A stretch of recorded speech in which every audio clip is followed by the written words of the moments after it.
NFT के बारे में आज हम बेसिक जानकारी माय डियर फ्रेंड इस ट्रेनिंग के बारे में लेने वाले हैं। थोड़ा सा मैं आपको अपने बारे में बता देता हूं और उसके बाद हम आज की ट्रेनिंग की शुरुआत करते हैं। मेरा नाम अनुराग गेरा है। बाय क्वालिफिकेशन में एक एमबीए हूं। सन 2006 में अपने एमबीए को पास आउट करने के बाद मैंने अलग अलग कॉर्पोरेट्स में सेल्स के फील्ड में काम किया। आफ्टर दैट 5 साल काम करने के बाद मुझे रियलाइज हुआ कि जो मेरा पैशन है वो ट्रेनिंग के अंदर है। मैंने अपने आपको ट्रेनिंग में शिफ्ट किया। ट्रेनिंग में शिफ्ट करने के बाद 1 लाख से ज्यादा लोगों को मैंने ट्रेनिंग देने में पार्टिसिपेशन करा, जो कि डायरेक्ट और इनडायरेक्ट तरीके से था, मतलब ऑनलाइन और ऑफलाइन दोनों तरीके से। और लगभग हिंदुस्तान के हर एक डिस्ट्रिक्ट में जाके मुझे काम करने का मौका मिला। I was living my life to the fullest. और उसके बाद मैंने अपनी वाइफ के साथ मिलकर एक बिजनेस की शुरुआत करी, manufacturing of peanut butter. Premium peanut butter हम लोग मैन्युफैक्चर किया करते थे। मेरी वाइफ जो कि फूड टेक्नोलॉजिस्ट है, वो उसको फुल टाइम देखा करती थी, मैं पार्ट टाइम उसको सपोर्ट किया करता था। सब कुछ बहुत बेहतरीन चल रहा था जब तक मार्च 2020 का लॉकडाउन नहीं लगा। लॉकडाउन लगने के बाद जीरो पे आके खड़े हुए, फाइनेंशियली खत्म हुए। उस समय पे क्योंकि टेक्नोलॉजी ग्रो कर रही थी तो मैंने टेक्नोलॉजी के प्रोजेक्ट्स को स्टडी करना स्टार्ट करा। इस टेक्नोलॉजी की तरफ भी मेरा ध्यान गया और फरवरी 2021 में मैंने मीटर में अपना इन्वेस्टमेंट करी, प्रोजेक्ट के साथ मैंने शुरुआत करी। और उसके बाद अप्रैल 2021 से मैं लगातार इस प्रोजेक्ट से जुड़ा हुआ हूं और लाइफ में वो ट्रांसफॉर्मेशन आई जो मैंने शायद पहले कभी उम्मीद भी नहीं की थी। तो चलिए माय डियर फ्रेंड, एक थंडर के साथ इस ट्रेनिंग की शुरुआत करते हैं। मैं आप सभी का वेलकम करता हूं इस ट्रेनिंग के अंदर। और इस ट्रेनिंग के बाद हम लास्ट में क्वेश्चन आंसर सेशंस भी रखेंगे एज यूजुअल, जो कि सुजीत भाई जो हमारे हैं एक बेहतरीन लीडर, वो उसको लेके आगे चलेंगे। तो चलिए आज की ट्रेनिंग की शुरुआत करते हैं माय डियर फ्रेंड। तो वेलकम एवरीवन। मेरी एक रिक्वेस्ट है, बीच में हैंड रेज मत कीजिएगा बिकॉज यहाँ पे क्वेश्चन आंसर इन बिटवीन नहीं होंगे। और अगर आपको किसी वजह से आवाज नहीं आ रही है तो वो कहीं ना कहीं आपके माइक का चैलेंज होगा। तो कृपया करके बीच बीच में हैंड रेज नहीं करें। ट्रेनिंग के बाद जो भी क्वेश्चन आंसर्स होंगे हम उस बात को लेंगे। सो माय डियर फ्रेंड, आज हम बात करने वाले हैं एनएफटीज और उसके फ्यूचर के बारे में। एनएफटीज क्या है, एनएफटीज क्या होगा, किस तरह से ये दुनिया को बदलेंगी, इन सब मुद्दों के ऊपर हम बातचीत करने वाले हैं। और ये इंफॉर्मेशन हमारे लिए पास इसलिए होना जरूरी है बिकॉज हम लोग टेक्नोलॉजी के फील्ड से जुड़े हुए हैं। और ये टेक्नोलॉजी किस प्रकार लोगों की लाइफ को ट्रांसफॉर्म करने वाली है, इसके बारे में हमें पता होना चाहिए। मैं एक बात हमेशा बोलता हूं, मेरी एक फेवरेट लाइन है कि लोग केवल 2 ही प्रकार के लोगों से खरीदते हैं, या तो जानकार से या फिर जानकार से। यानी कि या तो वो उन लोगों से खरीदते हैं जिनको वो जानते हैं, पहचानते हैं, आपके दोस्त हो गए, आपके रिश्तेदार हो गए, मगर वो लोग बहुत लिमिटेड है। मगर एक एक्सपर्ट जो जानकार है, जो अपने फील्ड का एक्सपर्ट है, उससे सलाह लेने लोग दूर दूर से आते हैं। एक डॉक्टर जिसका नाम चलता है उसके पास लोग दूर दूर से चल के जाते हैं। एक रेस्टोरेंट जिसका नाम चलता है उस पर लोग दूर दूर से खाना खाने जाते हैं। जैसे दिल्ली के पास एक जगह पड़ती है मूर्थल, वहां पे परांठे बहुत फेमस है। सुखदेव ढाबे ने वहां पे शुरुआत करी थी और लोग आज भी वो जगह सुखदेव ढाबे के नाम से जानी जाती है। जबकि आज उससे बेहतर क्वालिटी प्रोवाइड करने वाले भी कई ढाबे आ चुके हैं, मगर उस जगह का क्योंकि शुरुआत करने वाला व्यक्ति वो था, एक्सपर्ट वो था, आज भी वो जगह उसके नाम से जानी जाती है और लोग दूर दूर से वहां पे जाते हैं। और जो लोग उस हाईवे से गुजरते हैं वो डेफिनेटली वहां पे रुककर उस जगह के परांठे जरूर खाते हैं। So my dear friend, life में अगर आपको ग्रोथ चाहिए तो आपको आपके फील्ड का एक्सपर्ट बनना पड़ेगा। और एक्सपर्ट बनने का केवल एक ही तरीका है कि आपको लगातार लगातार लगातार अपनी इंफॉर्मेशन को अपग्रेड करना पड़ेगा। बिकॉज जो भी पैसा आता है वो राइट टाइम पर राइट इंफॉर्मेशन को राइट सोर्स से लेकर राइट जगह पे इंप्लीमेंट करके आता है, जैसा कि मैं हमेशा बोलता हूं। तो चलिए आज की बातचीत की शुरुआत करते हैं, आज की इस ट्रेनिंग की शुरुआत करते हैं कि एनएफटीज क्या है और इसका क्या भविष्य है और ये दुनिया को कैसे बदलने वाली है। सो माय डियर फ्रेंड, सबसे पहले एवरी डे ये एक एनएफटी है बाय बीपल, एक आर्टिस्ट है बीपल, और ये $69 मिलियन की बिकी। $69 मिलियन। अगर मैं उसको इंडियन करेंसी में कन्वर्ट करूं तो 560 करोड़ रुपए के अंदर एक एनएफटी बिकती है। और ये है क्या? ये 5000 अलग अलग फोटोग्राफ्स का कोलाज है, एक हाई रेजोल्यूशन कोलाज है, जिसके लिए 2 हिंदुस्तानी लड़कों ने, जो कि इस इंडस्ट्री से वेब 3.0 से बिलियनियर बन चुके हैं, उन्होंने 560 करोड़ रुपए खर्चे। अमेजिंग। 560 करोड़ रुपए एक डिजिटल आर्ट के लिए, एक डिजिटल पेंटिंग के लिए। देखिए कितने मजेदार बात है, वही पेंटिंग मेरी स्क्रीन के ऊपर है, वही आर्ट मेरी स्क्रीन के ऊपर है, और मैंने इसके लिए कुछ नहीं खर्चा, बट उन लोगों ने इसके लिए 560 करोड़ रुपए खर्चे। मैं बोलेगा था 560 रुपए खर्चे, 560 रुपए नहीं, 560 करोड़ रुपए खर्चे। ट्विटर के जो मालिक हैं उन्होंने अपनी पहली tweet, just setting up my Twitter, Twitter जो फाउंडर है, उन्होंने अपनी पहली ट्वीट जब उन्होंने पहली बार डाला था कि मैं अपना ट्विटर अकाउंट सेट कर रहा हूं, ट्विटर अकाउंट क्रिएट कर रहा हूं, उस एनएफटी को, उस ट्वीट की फोटोग्राफ को उन्होंने एनएफटी में कन्वर्ट करा और उसके लिए 2.9 मिलियन डॉलर पे किए गए। 2.9 मिलियन डॉलर सिर्फ इस एक इमेज के लिए पे किए गए, क्योंकि ये उन्होंने एक एनएफटी क्रिएट करके सेल आउट करी। अब ये तो बड़े थोड़े लोग हो गए, चलो वो एक फेमस आर्टिस्ट थे, ये ट्विटर के ऑनर थे। क्या हमारे जैसे किसी आम इंसान ने कुछ बड़ा काम किया है एनएफटी फील्ड के अंदर? तो उसका आंसर है यस। ये एक लड़का है जिसकी आप 1000 सेल्फीज देख रहे हैं। मैं चाहूंगा ये आपका होमवर्क है कि आपको जाकर इस व्यक्ति के बारे में जानना है। क्या इसका नाम है? इसने क्या किया, डेली बेसिस पर अपनी एक सेल्फी खींची 1000 दिन तक। उन 1000 सेल्फीज को एक इमेज में डाला और उस एनएफटी का नाम दिया 1000 सेल्फीज। और वो इमेज $1 मिलियन में खरीदी गई। $1 मिलियन, $1 मिलियन बोले तो 8.5 करोड़, लगभग आज की करेंसी में अगर मैं हिंदुस्तान की वैल्यू की बात करूं तो लगभग 8.5 करोड़ रुपए पे किए गए उस एक एनएफटी के लिए। My dear friend, $69 million, $2.9 million, $1 million. My dear friend, ये चीज मुझे इस बारे में सोचने में मजबूर कर देती है, मुझे इस बारे में सोचने के लिए क्यूरियस कर देती है, मुझे सोचने में मजबूर कर देती है कि आखिरकार एनएफटीज हैं क्या और मैं कैसे एनएफटीज का फायदा ले सकता हूं। What are NFTs? और ये जो बदलता वक्त है, ये जो बदलता समय है, इसके अंदर मैं कैसे एनएफटीज का एडवांटेज ले सकता हूं, ये चीज मुझे इस बारे में सोचने पे, समझने के लिए मजबूर कर देती है। तो चलिए समझते हैं what are NFTs my dear friend. NFTs को अगर मैं डिफाइन करूं तो एनएफटी का मतलब होता है नॉन फंजिबल टोकन्स। क्या होता है? Non fungible tokens my dear friend.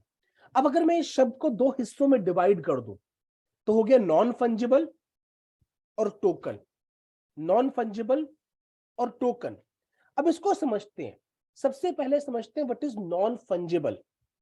Non fungible का मतलब होता है जिसको बदला नहीं जा सकता, जिसको किसी और चीज से एक्सचेंज नहीं किया जा सकता, जिसके सिमिलर दूसरी कोई और चीज इस धरती पे अवेलेबल नहीं है। यानी कि कुछ ऐसी चीज जो कि यूनिक हो, वो चीज एनएफटी है, नॉन फंजिबल है। यानी कि अगर मैं बोलूं non fungible is equal to non replaceable, यानी कि इस चीज को बदला नहीं जा सकता, इस चीज को बदले किसी और चीज को खरीदा नहीं जा सकता, इसकी एक्सचेंज वैल्यू नहीं लगाई जा सकती, दैट इज नॉन फंजिबल। इसके सिमिलर कोई चीज अवेलेबल नहीं है। अब एक उदाहरण देखिए, मैं आपको समझाना चाहता हूं। ये किताब है थिंक एंड ग्रो रिच। अब ये किताब मैंने लगभग 300 रुपए की अमेजन स्टोर से खरीदी थी। क्या इस किताब को आप भी खरीद सकते हैं? The answer is yes. आप भी जाएंगे, अमेजन स्टोर पे जाएंगे, थिंक एंड ग्रो रिच किताब डालेंगे और आप खरीद लेंगे। आप किसी बुक स्टोर में जाएंगे, वहां पे जाके थिंक एंड ग्रो रिच खरीद लेंगे। और अब मैंने 300 रुपए पे किए हैं, आपको भी 300 रुपए में मिल जाएगा। हो सकता है 50-60 रुपए ऊपर नीचे मिल जाए, डिपेंडिंग अपॉन द वर्जन। मगर इसके अंदर की जो इंफॉर्मेशन है, क्या वो बदल जाएगी? जो किताब मैंने थिंक एंड ग्रो रिच खरीदी और जो किताब आप थिंक एंड ग्रो रिच खरीदेंगे, क्या उसकी इंफॉर्मेशन अलग अलग होगी? The answer is no. वो इंफॉर्मेशन एक समान होगी माय डियर फ्रेंड, वो एक जैसी होगी।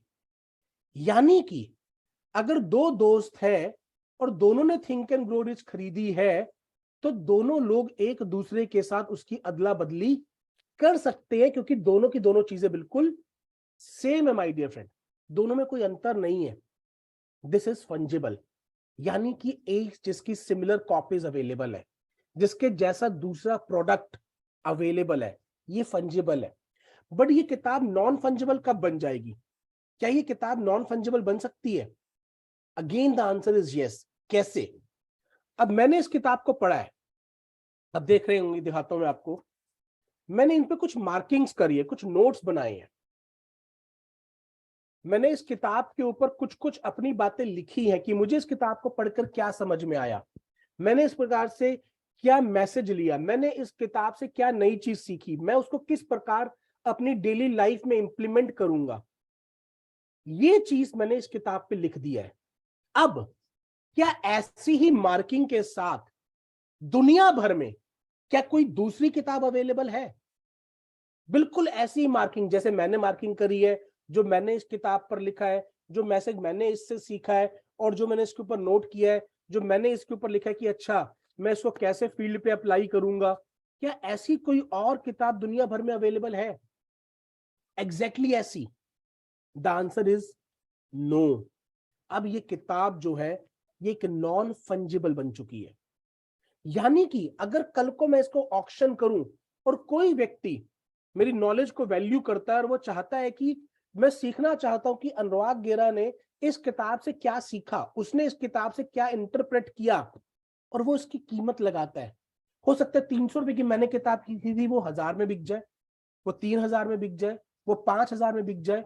और अगर अमिताभ बच्चन या बिल गेट्स ने कोई अपनी ऐसी किताब करके बेची तो हो सकता है वो मिलियन एंड डॉलर्स में बिक जाए, क्योंकि लोग उसके लिए पे करना चाहते हैं my dear friend. Now this book is non fungible, क्योंकि अब इसके जैसी कोई और किताब दुनिया में अवेलेबल नहीं है। This is unique. ऐसे ही सचिन तेंदुलकर ने जिस बैट से डबल सेंचुरी लगाई और उसके ऊपर अपना ऑटोग्राफ दे दिया, वैसे बैट बहुत सारे बने होंगे दुनिया में, मगर वो बैट जिससे सचिन तेंदुलकर ने डबल सेंचुरी लगाई, पहली बार दोहरा शतक वनडे इंटरनेशनल में जड़ा गया, अब वो जो बैट है अगर वो ऑक्शन के लिए आता है उसकी बहुत महंगी कीमत लगेगी, क्योंकि वो नॉन फंजिबल है। वो इकलौता ऐसा बैट है दुनिया भर में जिससे सचिन तेंदुलकर ने दुनिया की पहली डबल सेंचुरी लगाई। दैट इज नॉन फंजिबल, यानी कि समथिंग विच इज यूनिक, जिसको किसी और चीज से बदला नहीं जा सकता। अब मैं आपको एक उदाहरण देकर समझाना चाहता हूं। और ये वो फुटबॉल है जो कि ऑफिशियल फुटबॉल थी फीफा वर्ल्ड कप की। अब ये फुटबॉल ओपन मार्केट में भी अवेलेबल है, इस क्वालिटी की, इस ब्रांड की, और इसको नाम अल रिहाना करके कुछ ऐसा नाम दिया गया है। इस क्वालिटी की बॉल ओपन मार्केट में अवेलेबल है। ओपन मार्केट से आप भी खरीद सकते हैं, मैं भी खरीद सकता हूं। वो ओपन मार्केट वाली फुटबॉल सबके लिए सेम है, मगर जिससे वर्ल्ड कप का फाइनल खेला गया वो फुटबॉल यूनिक है। वो इकलौती ही फुटबॉल थी जो कि फीफा वर्ल्ड कप के फाइनल में हुआ, खेली गई, जिससे अर्जेंटीना और फ्रांस ने आपस में खेला और अर्जेंटीना वर्ल्ड कप जीती, फीफा वर्ल्ड कप जीती। वो एक फुटबॉल यूनिक है, वैसी दूसरी कोई और फुटबॉल दुनिया भर में अवेलेबल नहीं है। 2022 फीफा वर्ल्ड कप जिस फुटबॉल से खेला गया वो यूनिक है। यानी कि कोई ऐसी चीज जिसका दूसरा रूप अवेलेबल ना हो, उस तरीके का दूसरा कोई प्रोडक्ट अवेलेबल ना हो, वो चीज यूनिक हो जाती है। अब दिमाग में एक बात आती है कि भाई जिस तरह से बीपल ने वो पेंटिंग बनाई और मैंने उसको डाउनलोड कर लिया, तो कोई भी व्यक्ति माय डियर फ्रेंड उसको डाउनलोड कर सकता है। तो आखिरकार इसको पैसा देके खरीदने का क्या मतलब हुआ? माय डियर फ्रेंड उसका यूज केस के समय पे हम समझेंगे। पर एक बात याद रखिएगा, जिस प्रोडक्ट के जितने ज्यादा डुप्लीकेट बनते हैं उस प्रोडक्ट की ओरिजिनल चीज की उतनी वैल्यू बढ़ जाती है। आपने देखा होगा एडिडास के शूज, नाइके की शूज, बहुत सारे ओपन मार्केट में डुप्लीकेट मिल जाते हैं। रोलेक्स की वॉचेस, रेडो की वॉचेस डुप्लीकेट मिल जाती हैं। पर माय डियर फ्रेंड जितना ज्यादा उनकी डुप्लीकेसी बढ़ती है, इसका मतलब लोगों की नजर में उसकी वैल्यू इतनी ज्यादा है। अगर कोई वैसा ब्रांड अपनी कोई यूनिक कलेक्शन लेके आता है, जैसे कई बार वॉचेस में भी आते हैं लिमिटेड एडिशंस आती हैं, वो करोड़ों में बिकती हैं। क्यों? क्योंकि वैसी कोई वॉच अवेलेबल नहीं है। अगर कोई और किसी के पास है तो दुनिया को पता है कि इसने कॉपी पहनी हुई है, इसने पायरेटेड पहनी होगी। और जो लोग, जिस लेवल के लोग उसको बाय करते हैं, they know they know the value of that uniqueness. So NFTs एक तरह का टोकन है, एक तरह की आइडेंटिटी है जो किसी एक ऑब्जेक्ट के साथ अटैच कर दी जाती है ये बताने के लिए कि ये यूनिक है। ऐसा दूसरा अगर किसी के पास है तो वो डुप्लीकेट है। हम टाइटन की वॉचेस लेके आते हैं, एक जैसी हैं, मगर टाइटन ने कोई limited edition watch, let's say Shahrukh Khan के साथ मिलकर उसने कोई उसके बर्थडे के ऊपर, लेट्स से वो 50 साल का हुआ, उसको सेलिब्रेट करने के लिए उन्होंने केवल 5 वॉचेस निकाली SRK at 50। I am just taking an example. वो 5 वॉचेस के साथ उन्होंने कुछ चेंजेस कर दिए। वो 5 वॉचेस यूनिक है, दुनिया में केवल 5 लोगों के पास हो सकती हैं। उसके साथ उन्होंने एक डिजिटल सर्टिफिकेट लगा दिया, वो हो गया NFT, नॉन फंजिबल टोकन। वो टोकन जो कि ब्लॉकचेन के ऊपर ट्रैवल करेगा, वो टोकन जो कि ब्लॉकचेन के ऊपर एक एप्लीकेशन है जो ब्लॉकचेन के जरिए वेरीफाई किया जा सकता है कि ये ओरिजिनल है या नहीं है। बहुत बड़े बड़े पेंटर्स होते हैं, MF हुसैन, पिकासो, उनकी पेंटिंग्स करोड़ों में बिकती है, और वो पेंटिंग ओरिजिनल है या नहीं है वो बताने के लिए बड़े बड़े एक्सपर्ट्स बैठते हैं, वो चेक करके बताते हैं कि yes it is an original art of Pablo Picasso. मगर अगर एक व्यक्ति ने उस पेंटिंग को बनाया और उसके साथ एक NFT अटैच कर दी, अब जिस व्यक्ति के पास वो NFT है वो अपने आप में एक सर्टिफिकेट है कि यस ये ओरिजिनल है और ये एक राइटफुल ओनर है इस NFT का, इस पेंटिंग का। मान लीजिए किसी जगह से वो पेंटिंग चोरी हो गई और कल को पकड़ी जाती है, तो जो वो NFT होल्डर है वो उसका राइटफुल ओनर है, वो अपनी ओनरशिप प्रूव कर सकता है कि I am the owner of this product, क्योंकि ये एक यूनिक पीस ऑफ आर्ट है और इसकी NFT मेरे पास है, I am the rightful owner. यानी कि उसकी ओनरशिप विदाउट एनी डिस्प्यूट, बिना किसी झगड़े के साबित की जा सकती है कि यस ये व्यक्ति राइटफुल ओनर है। हमने देखा होगा, आप लोगों ने भी वो मूवी देखी होगी, खोसला का घोंसला, देखिए सर, उसमें क्या होता है, नकली पेपर बन के प्लॉट बिक जाते हैं। अब किसी व्यक्ति ने अगर अपनी प्रॉपर्टी के साथ एक NFT लगा दी, एक NFT बना दी अपनी प्रॉपर्टी की, और उसने प्रॉपर्टी बेचने के साथ वो NFT सामने वाले को ट्रांसफर कर दी, तो अब उसके नकली पेपर नहीं बन सकते, कोई बना भी लेगा तो NFT से पता लग जाएगा राइटफुल ऑनर कौन है।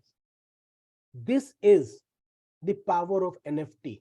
वो एक चीज को यूनिक बना देती है, और क्योंकि वो ब्लॉकचेन के ऊपर ट्रैवल कर रही है तो उसको डुप्लीकेट नहीं किया जा सकता, उसको बंद नहीं किया जा सकता, उसको कॉपी नहीं किया जा सकता। ब्लॉकचेन की जो सेफ्टी है, सिक्योरिटी है, उसको और ज्यादा सुदृढ़ बना लेती है। This is what NFT means, non fungible token. I hope मैं आपको इस बात को क्लियर कर पाया हूं कि नॉन फंजिबल टोकन क्या होता है। आगे चलते हैं, समझते हैं कि NFTs में और क्रिप्टो करेंसी में क्या अंतर है। सबसे पहला, NFT को टुकड़ों में नहीं बांटा जा सकता। NFT can not be divided into parts. अब इसका क्या मतलब है, मान लीजिए हमने एक M कॉइन खरीदा या हमने एक बिटकॉइन खरीदा, तो मैं उसका एक छोटा छोटा हिस्सा करके भी लोगों को दे सकता हूं। मैं आधा दे सकता हूं, 0.1 दे सकता हूं, 9 डेसिमल प्लेसेस तक मैं उसके टुकड़े करके दे सकता हूं, यानी कि उसको और छोटे हिस्सों में डिवाइड किया जा सकता है। मगर NFT जब भी ट्रेवल करेगी वो कंप्लीट ट्रेवल करेगी, वो एज अ होल ट्रेवल करेगी, उसको टुकड़ों में नहीं बांटा जा सकता। NFT के टुकड़े नहीं किए जा सकते। NFT यूनिक होती है, NFT पूरी की पूरी ट्रेवल करेगी।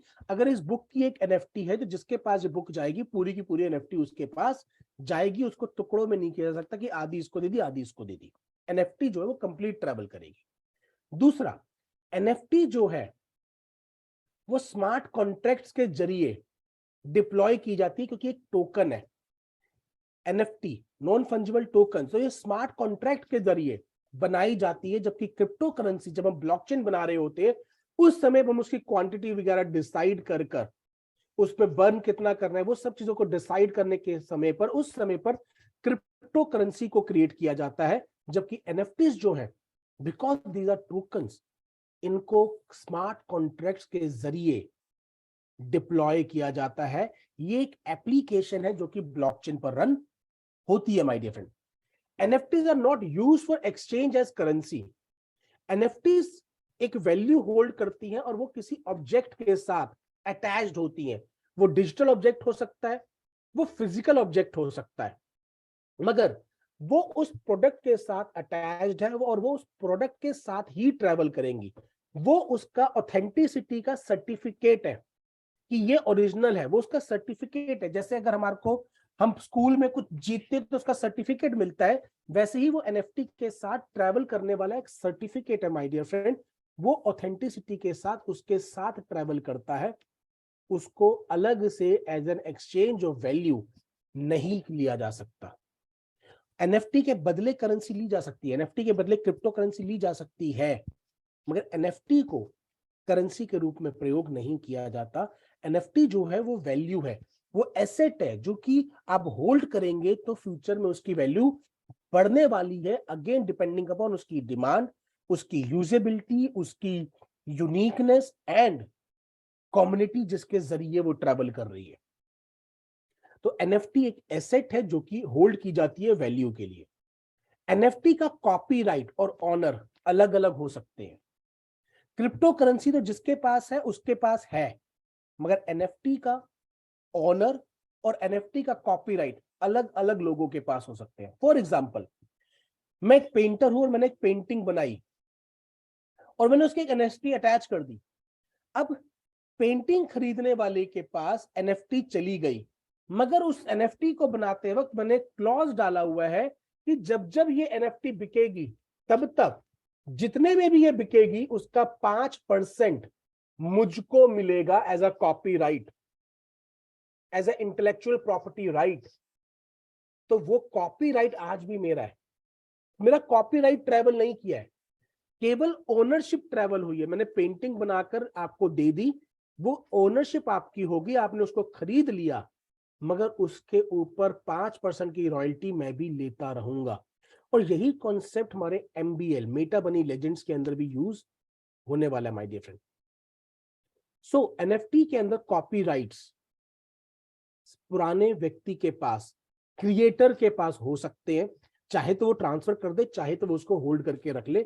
वो क्रिएटर के पास या वो पहले राइटफुल ओनर के पास हो सकते हैं और वो ट्रांसफर भी कर सकता है, ये चॉइस है। बट क्रिप्टो करेंसी जिसके पास है उसके पास है। NFTs बहुत डिजिटल और फिजिकल आइटम्स दोनों के लिए बनाई जा सकती हैं। आपने प्रॉपर्टी खरीदी, प्रॉपर्टी के साथ NFT बना सकते हैं। आपने एक फिजिकल आर्ट बनाई, आप उसके लिए भी NFT क्रिएट कर सकते हैं। आपने एक डिजिटल आर्ट बनाई, उसके लिए भी आप NFT क्रिएट कर सकते हैं। यानी कि फिजिकल प्रोडक्ट और डिजिटल प्रोडक्ट दोनों के लिए NFTs का प्रयोग हो सकता है, दोनों के लिए उसका प्रयोग किया जा सकता है।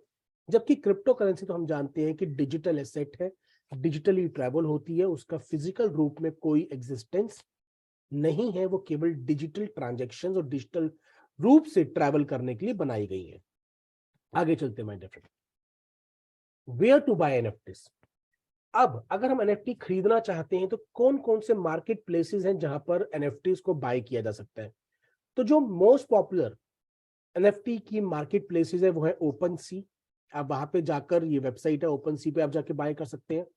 JPG.store पे आप बाय कर सकते हैं। आज हम देखेंगे भी कि एक NFT को किस प्रकार से खरीदा जाता है, वो भी हम देखेंगे आज। सुपर रेयर पे जाके आप उसको बाय कर सकते हैं my dear friend. And NFTs adesk.io पे जाकर भी आप उसको NFTs को बाय कर सकते हैं।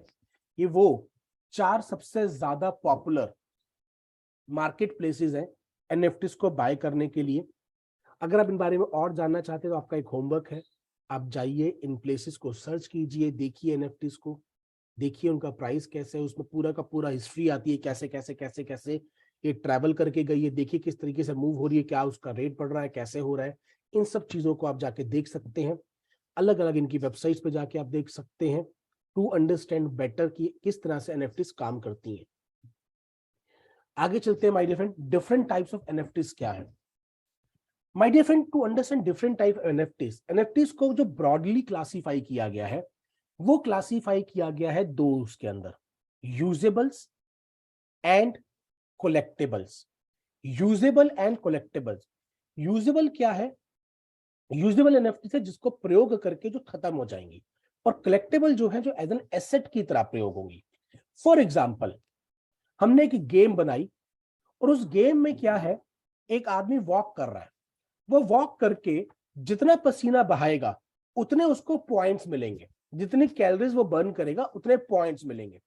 मगर अपने आप को लॉन्ग टर्म तक सस्टेन करने के लिए वो कुछ चीजें खरीद भी सकता है। फॉर एग्जाम्पल, उसने एक पानी की बॉटल खरीद ली। अब ये पानी की बॉटल एक एनएफटी होगी, उस गेम के अंदर ये पानी की बॉटल एक एनएफटी है।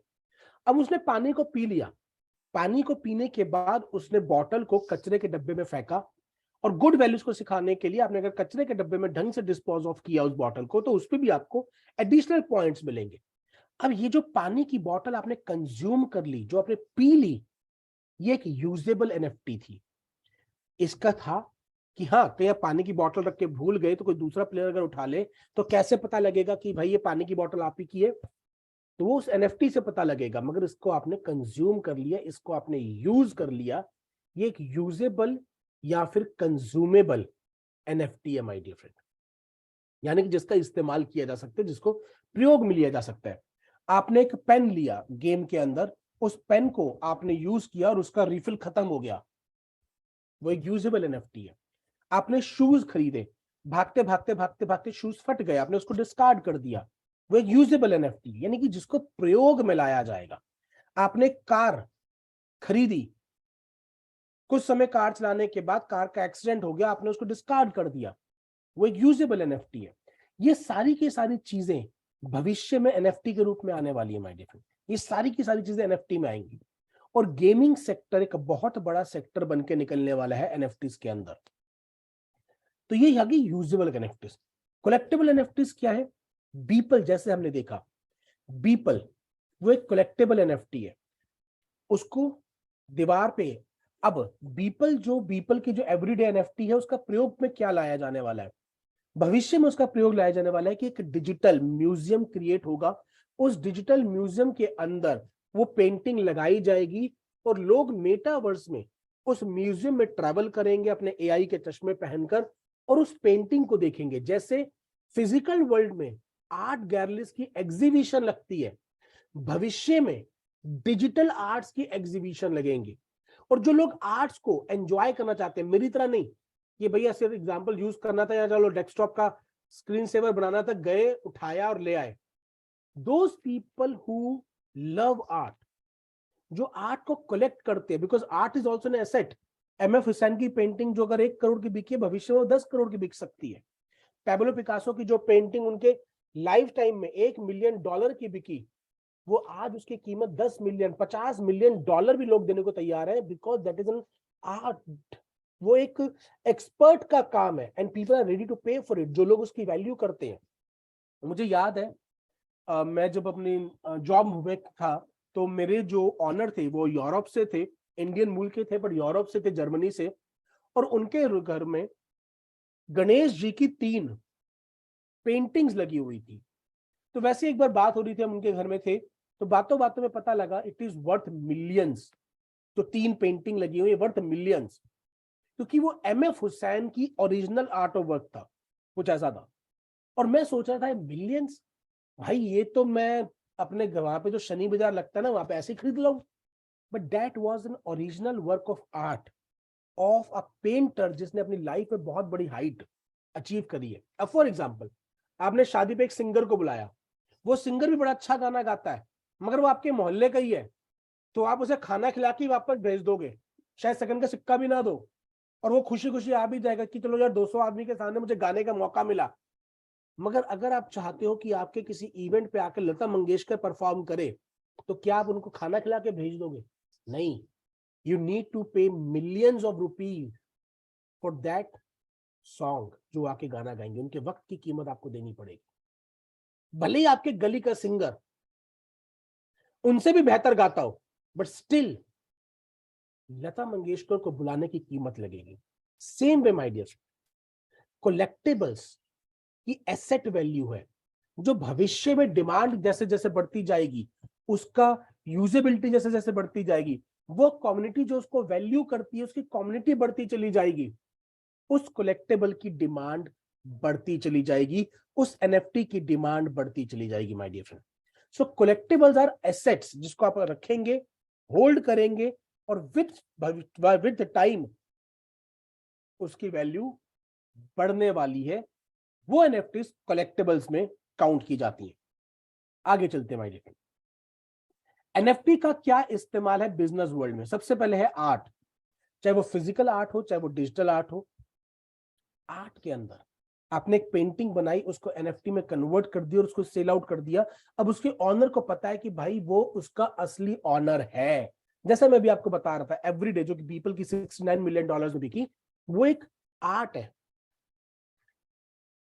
फर्स्ट ट्वीट को उन्होंने एनएफटी में कन्वर्ट कर दिया, वो एक आर्ट है कि भैया मैंने ट्विटर बनाया था, ये मेरा काम है, और ये पहली ट्वीट थी, वो एक ऐतिहासिक घटना है, उन्होंने उसको आर्ट में कन्वर्ट कर दिया। अब जगह गूगल पे सर्च कीजिएगा, शोले मूवी के जो पोस्टर्स है, ओरिजिनल पोस्टर्स, उनकी एनएफटीज क्रिएट हुई हैं और वो 1-1, 2-2 करोड़ की बिकी है। सोचिए, शोले पोस्टर्स की ओरिजिनल, आप जाके गूगल पे चेक कीजिएगा, ये आपका होमवर्क है। गूगल पे जाके आप चेक कीजिएगा, 1-1 करोड़ रुपए का वो पोस्टर बिका है, उसकी एनएफटी बिकी है। सेकंड इज म्यूजिक, आपने कोई सॉन्ग बनाया, आपने उसकी एनएफटी क्रिएट कर दी, कि कोई भी व्यक्ति अगर इस गाने को यूज करता है तो वो आपका कॉपीराइट है, आप उसको या तो हटवा सकते हैं या आप उसकी रॉयल्टी ले सकते हैं। अगर आपने कभी यूट्यूब पे देखा हो तो बहुत सारे यूट्यूब वीडियोस को सुना होगा, तो माय डियर फ्रेंड, कई सॉन्ग्स को अगर आप अपनी वीडियो में प्ले करते हैं तो वो यूट्यूब पे अपलोड करते हुए उस पर कॉपीराइट इंफ्रिंजमेंट का चेक आ जाता है, आपको या तो वो पार्ट हटाना पड़ता है या आपको उसकी पेमेंट करनी पड़ेगी।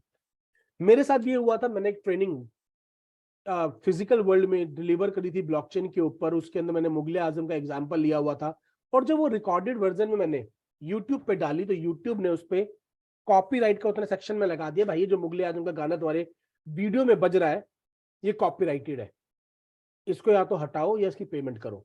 तो मुझे उतने हिस्से को ट्रिम करना पड़ा, वो चीज अपलोड नहीं हुई। क्यों? क्योंकि वो कॉपीराइटेड है। तो आज हम म्यूजिक पे कॉपीराइट लेने के साथ साथ उसकी एनएफटी क्रिएट कर सकते हैं कि कल को मैंने वो पीस ऑफ आर्ट किसी को सेल किया, वो म्यूजिक किसी को सेल किया, तो मैं उसका राइटफुल ऑनर बन गया कि भैया मेरा गाना है ये, इसको अगर कोई भी बजाएगा तो उसको मुझे पहले कुछ देना पड़ेगा।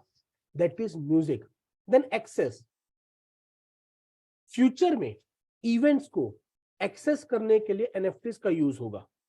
जिस तरह से हम पासेस लेते हैं, टिकट्स लेते हैं, टिकट को किसने डुप्लीकेट छाप लिया, तो जो बड़े बड़े इवेंट्स हुआ करेंगे वहां पर आपको एंट्री के लिए एनएफटी वाली टिकट्स दी जाएंगी। जो मैंने यूजेबल में बात करी, आप उस इवेंट में अटेंड करेंगे, वो स्कैन किया जाएगा कि क्या ये राइटफुल व्यक्ति है, इनको एडमिशन देना चाहिए नहीं देना चाहिए, इनके पास ओरिजिनल एनएफटी है या नहीं है। वो एनएफटी एक्सेस होने के बाद ही आप उस इवेंट के अंदर माय डियर फ्रेंड जाकर अटेंड कर पाएंगे, अदरवाइज उस इवेंट को आप अटेंड नहीं कर पाएंगे। एक्सेस लेने के लिए, इवेंट्स की टिकट्स के लिए भी, मूवी टिकट्स के लिए भी एनएफटीज प्रयोग होना स्टार्ट हो जाएंगी। गेमिंग ऑब्जेक्ट्स, जो आप गेम खेल रहे हैं उसके अंदर आपने आर्मर खरीदा, उसके अंदर आपने कोई सुपर पावर ली, उसके अंदर आपने पानी की बोतल ली, उसके अंदर आपने जूते लिए भागने के लिए, उसके अंदर आपने कोई गाड़ी ली ट्रैवल करने के लिए, ये सब चीजें माय डियर फ्रेंड एनएफटीज होंगी। और जैसे आज हम गेम खेलते हैं उसमें हमारे को कॉइन से वो कलेक्ट करना पड़ता है, हमारे को एनएफटीज बाय करनी पड़ा करेंगे। अगर आप चाहते हो कि आपका वो प्लेयर और ज्यादा स्ट्रॉलिड हो जाए, उसके पास एक एक्स्ट्रा शील्ड आ जाए, तो वो शील्ड आपको बाय करनी पड़ेगी, और वो शील्ड एक एनएफटी होगी जिसको आप यूज कर सकते हो, अपने कलेक्शन से बना सकते हो। And my dear friend, those people who are mad about games, आप कभी उनसे बैठ के बात कीजिएगा, कितना कितना पैसा आजकल वो गेम्स में डालते हैं। मेरा कजन है, वो एक गेम सारा टाइम बाबलों की तरह खेलता रहता है, जिसके अंदर केवल चीजें खरीद खरीद के अपना किला बड़ा करना होता है, किले को मजबूत करना होता है, ताकि कोई दूसरा व्यक्ति उन पे अटैक ना कर पाए। वो खरीदते रहते हैं, पॉइंट्स करते रहते हैं, पेमेंट कर कर कर करके अपने किले को बड़े किए जा रहे हैं। बस किला, बड़े से बड़ा किला बनाया जा रहा है, क्योंकि उसके अंदर इसी बात के ऊपर आपको वो चीज मिल रही है कि आपका किला कितना बड़ा है माय डियर फ्रेंड। तो एक बहुत ही बेहतरीन चीज माय डियर फ्रेंड ये चीज होती चली जा रही है कि गेमिंग इंडस्ट्री के अंदर भी आपको एनएफटीज का प्रयोग करना पड़ेगा।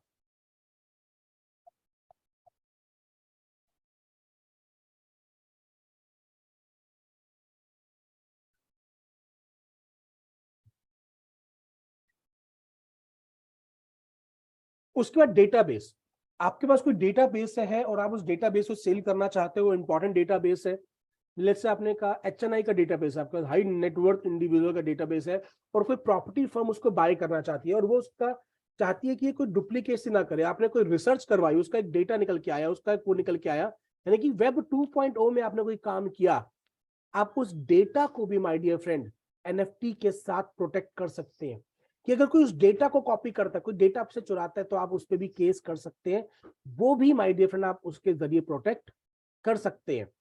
देन रिडीमेबल, आपने प्रॉपर्टी के NFT बनाई, आपने उसको NFT दे दी, NFT के जरिए उसको प्रॉपर्टी मिल जाएगी, ये भी NFTs का प्रयोग है भविष्य में जो होगा। एंड देन आइडेंटिटी एंड अवतार, आपने अपनी एक आइडेंटिटी बनाई, आपने गूगल पे अपने एक अवतार बनाया और आप उसे यूज कर रहे, कोई व्यक्ति उसी अवतार को कॉपी ना करे, बिल्कुल वैसी कॉपी ना बनाए, उसके लिए भी माय डियर फ्रेंड NFTs प्रयोग हो सकती हैं। फॉर एग्जांपल शाहरुख खान ने अपनी NFT बनाई और उसने गूगल उसको अवतार को यूज करा, कोई और उसको कॉपी ना करे। फॉर एग्जांपल भी मैं आपको एग्जांपल देता हूं, अमिताभ बच्चन ने भी एक केस किया है, कुछ गेमिंग कंपनीज ने, गेमिंग जोन्स ने उनकी वॉइस जो कि वो KBC में यूज करते हैं, कौन बनेगा करोड़पति में यूज करते हैं, चलिए खेलते हैं, उस वॉइस को बिना उनकी परमिशन के यूज किया अपनी एडवर्टाइजमेंट में, अपनी चीजों में। अमिताभ बच्चन ने उस पर केस कर दिया बिकॉज वो उनका राइट है, तो वो उनकी आइडेंटिटी है। इसके साथ भी NFTs जोड़ी जा सकती है और कल को आप उतना उतना मैसेज, एक लाइन का मैसेज की NFT बना के आप सेल आउट कर सकते हैं कि मैं इसको अपनी एड में यूज कर रहा हूं, ये मेरा राइटफुल है, मैंने इसकी NFT खरीदी हुई है। अगर आप जाके देखना चाहें तो एक वेबसाइट है imagesbazaar.com, आप वहां पर से इमेजेस बाय कर सकते हैं 5 साल के लिए, 10 साल के लिए, लाइफ टाइम के लिए, सिंगल यूज के लिए। उस इमेजेस के साथ भी NFT दी जा सकती है कि यस ये आपकी पर्टिकुलर इमेज है, ये आपने खरीदी हुई है, कोई और व्यक्ति का गूगल से डाउनलोड करके उसको यूज करता है तो उस पर केस किया जा सकता है माय डियर फ्रेंड, क्योंकि बड़े बड़े ब्रांड्स उन आइडेंटिटीज के साथ अपना लाखों करोड़ों रुपए खर्च करते हैं, अरबों रुपए खर्च करते हैं एक मार्केट बिल्डिंग के लिए। फॉर एग्जाम्पल एयरटेल का एक लोगो है और उस लोगो से लोग उसको रिप्रेजेंट करते हैं, उनको पहचानते हैं। वोडाफोन आइडिया का VI करके एक लोगो है, आप अगर उससे मिलता जुलता लोगो क्रिएट करते हैं डिजिटल वर्ल्ड के अंदर, उस पर भी कॉपीराइट होता है माय डियर फ्रेंड। रिलायंस जो शब्द है दुनिया का सबसे ज्यादा ट्रेडमार्क्ड शब्द है, आप अपने डॉग का नाम भी रिलायंस नहीं रख सकते, इतना ज्यादा ट्रेडमार्क अलग अलग कैटेगरीज में उन्होंने ले रखा है। और डिजिटल वर्ल्ड में जब ये सारी चीजें होंगी उसके साथ NFT यूज हुआ करेंगी, डिजिटल वर्ल्ड में इनको प्रोटेक्ट करने के लिए NFT का प्रयोग हुआ करेगा। ये सारे के सारे यूजेस है माय डियर फ्रेंड जो कि डिजिटल वर्ल्ड में NFTs के होने वाले हैं। आगे चलते हैं my dear friend, use in the gaming, ये आप भी जाके देख सकते हैं। वेपन्स, मेटा बनी लेजेंड्स के अंदर हमारा मेटा बनी कोई हथियार ही लेना चाहता है, कोई एक्स्ट्रा तलवार लेना चाहता है, वो एक NFT होगा। आर्मर, वो अपने ऊपर कोई कवच लेना चाहता है, वो एक NFT होगा। वो हेलमेट पहनना चाहता है, वो एक NFT होगा। वो दस्ताने पहनना चाहता है, वो एक NFT होगा। वो गले में स्मार्ट दिखने के लिए कोई नेकलेस पहनना चाहता है, कोई सूट पहनना चाहता है, वो एक NFT होगी। All these things will be NFT my dear friend, और आपको उसके लिए पे करना होगा। जो प्लेयर उस पे खेल रहा है उसको उसके लिए पे करना पड़ेगा। उस कैरेक्टर को कोई यूज करना चाहता है तो उसके ओनर से उसको रेंट कर लेना पड़ेगा कि मैं इस कैरेक्टर से लेके खेलना चाहता हूं इस गेम को माय डियर फ्रेंड, तो उस NFT को उसे बाय करना पड़ेगा या उसके ओनर से उसको रेंट लेना पड़ेगा और उस ओनर को उसको रॉयल्टी जाएगी। मैंने आपको बताया था कि कॉपीराइट और ओनरशिप डिफरेंट हो सकती है। आपने पहली बारी उसको खरीदा फर्स्ट ऑक्शन में, अब आगे गेमिंग के लिए किसी को आप लेंड करते हैं, या तो उसे बेच सकते हैं ऊंचे दाम पर या फिर आप उसे किराए पे दे सकते हैं, यानी कि वो आपकी रेंटल इनकम भी क्रिएट कर सकता है और आपके लिए एक एसेट वैल्यू को भी अपग्रेड कर सकता है। ये सारी तरीकों से गेमिंग इंडस्ट्री के अंदर NFTs का प्रयोग होने वाला है माय डियर फ्रेंड। अगर हम बात करें फ्यूचर ऑफ NFTs क्या है, तो नॉन फंजिबल टोकन की जो मार्केट है माय डियर फ्रेंड 2030 तक लगातार लगातार लगातार 33% से बढ़ने वाली है। ज्यादातर ज्यादातर जो सर्विस है वो बता रहे हैं कि 211 बिलियन डॉलर से लेकर 250 बिलियन डॉलर तक के बीच के अंदर ये इंडस्ट्री हो जाएगी, यानी कि हर साल 33% की ग्रोथ। मगर एक सर्वे माय डियर फ्रेंड ऐसा भी आया है जिसने बोला है कि ये इंडस्ट्री 3.5 ट्रिलियन डॉलर्स की हो सकती है। 3.5 ट्रिलियन डॉलर्स, मैंने वो डेटा इसलिए नहीं लिया बिकॉज मोस्ट ऑफ द जो सर्विस है वो 211 से लेके 250 बिलियन डॉलर तक के बीच के रुझान बता रहे हैं, चीजें बता रही है। बट अगर मैं इसको भी बात करूं, आज ये चीज केवल लगभग 20 बिलियन डॉलर पे है, अगले 5 से 7 साल में ये 10 गुना ग्रो कर जाएगी माय डियर फ्रेंड। यानी कि अगर आपने आज एक राइट एनएफटी लेके रखी है तो आपका पैसा 10 गुना से ज्यादा ग्रो कर सकता है। This is the expected example जो मैं आपको दे रहा हूं, as per expected industry growth. ये बहुत बड़ी एसेट क्लास बन के निकलने वाली है माय डियर फ्रेंड। भविष्य में पॉसिबिलिटी है कि एनएफटीज क्रिप्टो करेंसी की ग्रोथ को भी पीछे छोड़ दे। एनएफटी सबसे ज्यादा यूज्ड आपके एलिमेंट्स होंगे वेब 3.0 के, सबसे ज्यादा यूज्ड एप्लीकेशंस होंगी वेब 3.0 की इन फ्यूचर, बिकॉज इनका बिजनेस यूज बहुत बड़ा है।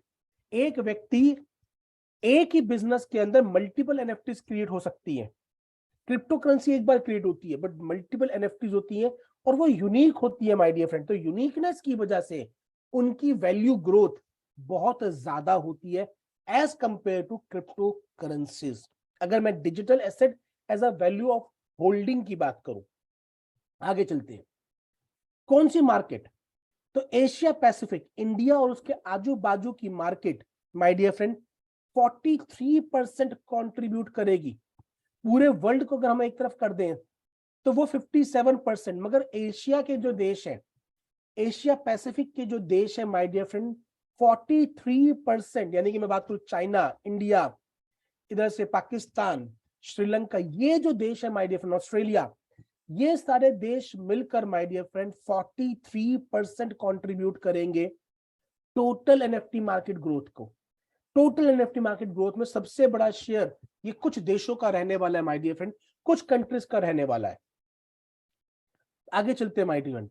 तो ये बात थी कि किस तरह से हमारे भविष्य जो है अभी तक का हम देख पा रहे हैं, किस तरीके से हम ग्रोथ होते हुए देख सकते हैं माय डियर फ्रेंड। अब एनएफटीज एक बहुत बड़ा हमारे लिए पोटेंशियल बेनिफिट रखती है, मगर उसके लिए भी सेम रूल्स है माय डियर फ्रेंड। आपको केवल उस एनएफटी को खरीदना चाहिए, उतना पैसा आपको एनएफटी में डालना चाहिए जिसको आप लॉन्ग टर्म तक होल्ड कर सकते हो। जिसको अगर आप लॉन्ग टर्म तक होल्ड नहीं कर सकते तब तक उसमें नहीं डालें, बिकॉज एनएफटीज जो है वो भविष्य की एप्लीकेशंस है। अगर आप 5-7 साल तक डाल के पैसे को होल्ड कर सकते हैं उसके अंदर माय डियर फ्रेंड, केवल तब आपको एनएफटीज को बाय करने का फायदा होने वाला है। अगर आप उसको होल्ड नहीं कर सकते हैं तो आपका उस तरफ जाना सही नहीं होगा। बट यस, अगर आप होल्ड कर सकते हैं तो एक बहुत बड़ी इन्वेस्टमेंट अपॉर्चुनिटी, एक बहुत बड़ी इनकम अपॉर्चुनिटी, एक बहुत बड़ी फाइनेंशियल ग्रोथ अपॉर्चुनिटीज एनएफटीज आपको नियर फ्यूचर में दे सकती हैं। तो एनएफटी के बेसिक्स के बारे में माय डियर फ्रेंड हमने समझ लिया है। आज की बातचीत के लिए मेरा पार्ट यहीं तक का था माय डियर फ्रेंड। अगली बातचीत के लिए, अगले पार्ट के लिए माय डियर फ्रेंड